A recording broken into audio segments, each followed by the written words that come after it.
నమస్తే, welcome to BRK భక్తి.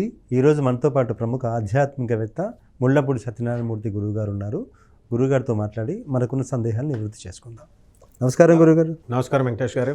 గురుగారు, జనరల్గా ఇంట్లో మనం పూజ చేసినప్పుడు మహిళలైనా ఎవరైనా స్నానం అయిన తర్వాత అలాగే తులసి అమ్మ దగ్గర స్నాన దీపం వెలిగించడం, అలా తులసి పూజ చేస్తుంటాం. అలాగే కొంతమంది ఉదయం కుదరకపోతే సాయంత్రం కూడా స్నానం చేసిన తర్వాత సాయంకాలం సమయంలో తులసి పూజ. ఏది బెటర్? ఉదయం చేస్తే ఎక్కువ పుణ్యం వస్తుందా, సాయంత్రం చేస్తే ఎక్కువ పుణ్యం వస్తుందా? ఏ సమయంలో తులసి పూజ చేయాలి చెప్పండి. తులసీదేవి పూజ మగవాళ్ళు ఆడవాళ్ళు ఇద్దరు చేయొచ్చు. ఓకే, అది ఫస్ట్ పాయింట్. చాలా మందికి పాపం ఆడవాళ్ళే చేస్తారని లేదు. అమ్మవారు సాక్షాత్ మహాలక్ష్మి స్వరూపం కాబట్టి ఎవరైతే తులసి పూజ చేస్తారో వారికి అపారమైనటువంటి జ్ఞాన సంపదనిస్తుంది. సంపద అంటే డబ్బులే అనుకుంటారు, కాదు, ఆరోగ్యము, జ్ఞానము ఇవన్నీ ఇస్తుంది. నేను చిన్నప్పటి నుంచి మా అమ్మగారు వెనకాలే తులసి కోట పూజ చేస్తుంటే ఏంట్రా ఆడవాడిలాగా చేస్తున్నావు, ఆడింగోళ్ళలాగా అని తులసి పూజ అనేవారు. మిగతా వాళ్ళు మా ఫ్రెండ్స్ పాపం వాళ్ళు మానేసేవారు. నేను మానలా. అమ్మవారి పూజ కాబట్టి కంపల్సరీ అమ్మవారు ఉపాసన చేసే ప్రతి ఒక్కళ్ళు ఏ అమ్మవారి పూజ చేసినా తులసి పూజ చేయాలి. ఎవరు ఏ అమ్మవారికి పూజ చేసినా, దుర్గమ్మ పూజ చేసినా లేకపోతే లక్ష్మికి చేసినా, ఎవరు చేసినా సరే తులసి పూజ అనేటటువంటిది కంపల్సరీ చేయాలి. దేవీ పూజ చేసే వాళ్ళు కంపల్సరీ చేయాలి తులసి. ఈ ఉదయం చేస్తే ఎక్కువ పుణ్యం వస్తుందా, సాయంకాలం చేస్తే ఎక్కువ పుణ్యం అనేది భగవత్ నామం ఎప్పుడు చేసినా సరే ఎప్పుడు పుణ్యమే. ఒకటి అయితే విశేషమైన పుణ్యం అని మీరు అడిగిన ప్రశ్న విశేషంగా ఉంది కాబట్టి మనం ఎప్పుడైనా సరే అమ్మవార్లకు సంబంధించినటువంటి పూజలన్నీ కూడా సాయంత్రాలే చేయాలి. ఓకే, ఎక్కువ ఫలితం అనేటటువంటిది ప్రదోష సమయంలో చేస్తే ఎక్కువ ఫలితం. ఎందువల్లంటే అమ్మవారిలో రెండు డివైడ్ చేసేసుకున్నాం మనం. మగదేవుళ్ళంతా మార్నింగ్, ఆడదేవుళ్ళంతా ఈవినింగ్ అని పెట్టేసుకున్నాం. మరి అంటే శివయ్య కూడా ప్రదోషమే ఇంపార్టెంట్ అంటే శివుల్లో మా అర్ధనారీశ్వర తత్వం కదా, పార్వతి ఉంది కదా, మిగతా విష్ణువులో లేదు. అలా అందుకని అలా పెడతారు. అయితే ఫ్రెష్ అసలు ప్రాక్టికల్గా చూడాలంటే ఉదయం చేయడమే కరెక్ట్. ఎందువల్లంటే ఇప్పుడు మామూలుగా ఇంట్లో ఉంటాడు, వాడు లేస్తాడు, స్నానం చేస్తాడు, ఫ్రెష్గా ఉంటుంది. ప్లస్ రెండవది బయటికి వెళ్ళిన తర్వాత సాయంత్రం 6 గంటలకు రావాలనుకుంటాడు, కానీ ఏదో పనిలో చిక్కుకుపోతాడు. ఒకసారి కాదు, 2 సార్లు, 3 సార్లు, 4 సార్లు అలా నేనే మిస్ అయిపోయాను చాలాసార్లు. కాబట్టి సాయంత్రం పూజ ప్రాక్టికల్లీ ఇంపాసిబుల్. కాబట్టి ప్రతి ఒక్కళ్ళు కొంచెం తక్కువ పుణ్యం వచ్చినా మనం ఉదయం చేసుకోవడమే మంచిది. ఒకటి. రెండవది, తడి బట్టలతో చేయకూడదు. చాలామంది ఏం చేస్తారంటే తడి టవల్తో దేవుడి దగ్గరికి వెళ్ళేసి దండం పెడతారు. చాలామంది గురువులు చెప్తున్నారు తడి బట్టతో మనం చేయకూడదని. దానికి కారణం ఏమిటో కాదు, విశేషంగా ఏమీ లేదు. అది తడి నీరు జారి మనం మిగతా వాళ్ళు పడతారు, మనం బాగానే ఉంటాం, కాళ్ళు చేతులు విరుగుతాయి. దేవుడు పూజ చేస్తే మళ్ళీ దానికే ఉంటాం. అరే నువ్వు రోజు దేవుడు పూజ చేయడం వల్ల నా కాలు ఇరిగింది, మనకి ఇది అచ్చరాలేదు, ఈ దేవుడు మనం లిస్టులో నుంచి తీసేద్దాం, అచ్చరాలేదు అంటారు. అందువల్లనే కొంతమంది దేవుళ్ళు అచ్చరాలేదని అంటారు. విచిత్రం ఏంటంటే నేను చూశాను, నా బంధువుల్లోనే తిరుపతి దొంగతనంగా వెళ్ళాలట వాళ్ళు. వెనక నుంచి వెళ్ళాలట తిరుపతి. అంటే యాత్రకు వెళ్ళేటప్పుడు చెప్పి వెళ్ళకూడదట తిరుపతి అని, దొంగదారిలో వెళ్ళాలి. ఎందుకంటే వెంకటేశ్వర స్వామి వాళ్ళకి కలిసి రాలేదట. అలా వెళితే ఎవడో చచ్చిపోయాడంట. అలా మూఢనమ్మకాలు పెట్టేసుకుంటారు. కాబట్టి ఈ తులసి అమ్మవారికి చక్కగా మనము ప్రదోష సమయంలో కుదిరినటువంటి వాళ్ళు అన్నం తిన్నా సరే స్నానం చేసుకొని చక్కగా, లేకపోతే స్నానం చేయడానికి బద్ధకం అయితే కనుక కాళ్ళు చేతులు కడుక్కొని ముఖం కడుక్కొని అయినా సరే మనము తులసి కోట దగ్గర దీపం పెట్టాలి. దీపం పెట్టి తులసి తల్లికి దూరంగా అగరబత్తీలు పెట్టవచ్చు. దగ్గరగా పెడితే ఎక్కువ పుణ్యం, దగ్గర పెడితే చెట్టు ఆకులు కాలిపోతాయి. తర్వాత పసుపు కుంకుమ అనేటటువంటి తులసి చెట్టు మీద వేయకూడదు. ఎందువల్లంటే ఇప్పుడు వచ్చేవన్నీ కెమికల్స్ కదా, చెట్టు చనిపోతుంది. ఒక ప్లేట్ పెట్టుకొని ఆ తులసి తమ్ములని ఓం తులసి అయిన మహా, ఓం తులసి మాత అయిన మహా అంటే మనం ఇక్కడ వేసుకోవచ్చు. శ్రీమాత్రే నమః అన్నది ఇప్పుడు కామన్, మహాపండితులు అయిపోయారు జనం అంతా. మనకి ఇప్పుడు కామన్ డైలాగ్ అయిపోయింది. ఒకప్పుడు శ్రీమాత్రే నమః అనేది ఎవరనేవారంటే 1,00,000 మందిలో ఒకళ్ళు అనేవారు. మా గురువుగారు నోటితో వినేవాళ్ళం శ్రీమాత్రే నమః అని.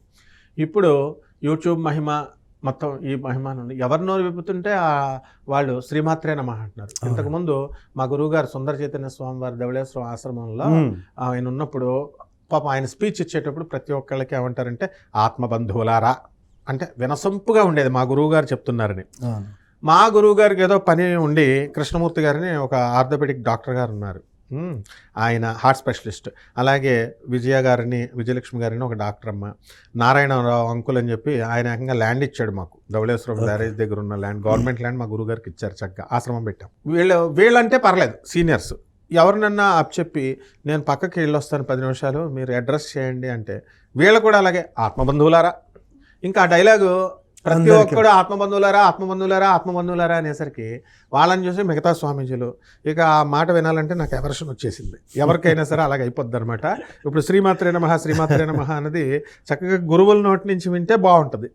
ఎవరు పడితే వాళ్ళ సంబోధనలో ఫస్ట్ ఫోన్ ఎత్తగానే జ్యోతిష్కులు ఇప్పుడు శ్రీమాత్రే నమః అంటే అది తప్ప, అంటే మామూలుగా శ్రీమాత్రే నమః అనేది లలితా సహస్రనామంలో ఒక మంత్రం కాబట్టి దాని మంత్రం ఉంటుంది. కరెక్టే, అనడం తప్పనండంలా అనొచ్చు. కానీ ఇప్పుడు ఆ శ్రీమాత్రే నమః అనే ఆ పదం వాడినప్పుడు చక్కగా ఆ అమ్మవారిని తాదాత్మ్యం చెందాలి. అలాగా ఈ ఓ శ్రీమాత్రే నమః అనేటటువంటి నామంతో కూడా ఇక్కడ చేసుకోవచ్చు అంటున్నాను. శ్రీ తులసి అయిన నమః లేదా శ్రీమాత్రే నమః చాలు సింపుల్గా ఈ రకంగా కనుక చేసుకొని ఇక నైవేద్యాలు ఏమంటే రోజుకొక నైవేద్యం పెట్టాలా అండి అని అవసరం లేదు. పాయసాన్నం, దద్దోజనం, చక్కెర పొంగలి ఇలాంటివే అవసరం లేదు. శ్రీకృష్ణ పరమాత్మ డైరెక్ట్ భగవద్గీతలో చెప్పాడు. పత్రం పుష్పం ఫలం తోయం, పువ్వు పెట్టచ్చు, ఆకు పెట్టచ్చు, ఫలం పండు పెట్టచ్చు, నీళ్లు నైవేద్యం కనిపెట్టచ్చు. నాకు అలా చెప్తే భగవద్గీతలో చిన్నప్పుడు ఇదేంటండి గురుగారు ప్రసాదం అంటే తినేది పంచదార పెడితే మా ఇంట్లో వద్దనేవారు. ఏదన్నా నాకు మైండ్కి ఎలా వచ్చింది, తినే వస్తువే పెట్టాలి ప్రసాదం అంటే, పండు కానీ ఏదన్నా బూందీ కానీ లేకపోతే అన్నం కానీ పెట్టాలి తప్ప ఈ పత్రం పుష్పం అంటాడు ఏంట్రా నాయన కృష్ణుడు అనుకునేవాడిని. అది కూడా పెట్టచ్చు. కాబట్టి అది ప్రసాదము అంటే అర్థం ఏమిటంటే మనం పెట్టేది భగవంతుడికి నివేదన, అంటే మనం నివేదిస్తున్నాం.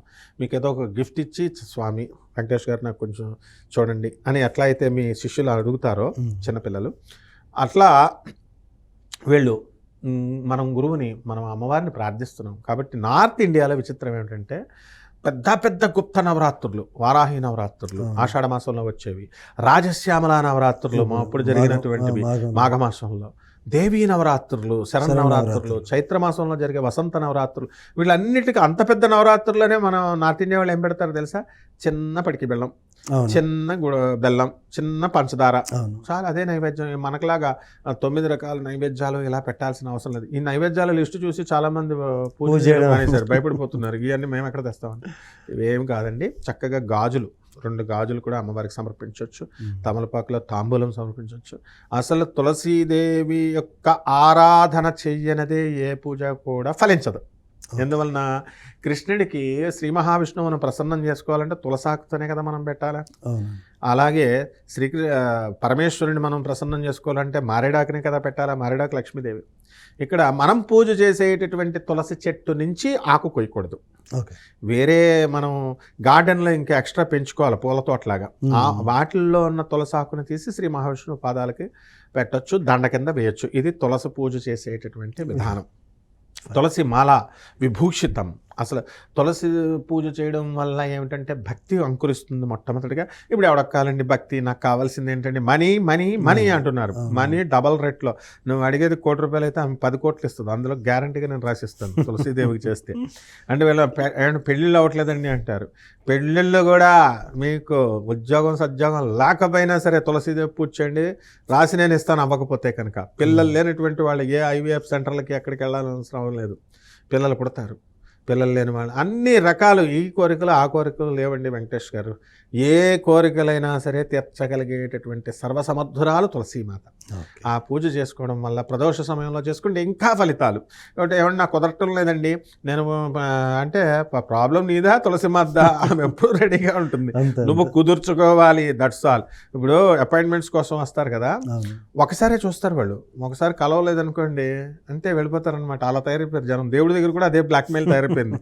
కుదరదు, తోలు తీసేస్తారు. తులసీదేవి అమాయకురాలే కాదు, తోలు తీసేయడంలో ఒక నెంబర్ 1 దైవతత్వంలో. That is called negative energy and positive energy. అందుకనే మాయా, యా దేవి సర్వభూతేషు మాయారూపేణ సంస్థిత, నమస్తస్యై నమస్తస్యై నమస్తస్యై నమో నమః అన్నారు. కాబట్టి ఈ జగజ్జనని అయినటువంటి ఆ తులసీమాతని మీరు చెప్పినట్టుగా ప్రదోష సమయంలో చేసుకుంటే ఎక్కువ ఫలితాలు వస్తాయి. వెంకటేష్ గారు తులసీమాత గురించి పూజా విశేషాలు చాలా చక్కగా తెలియజేశారు సార్.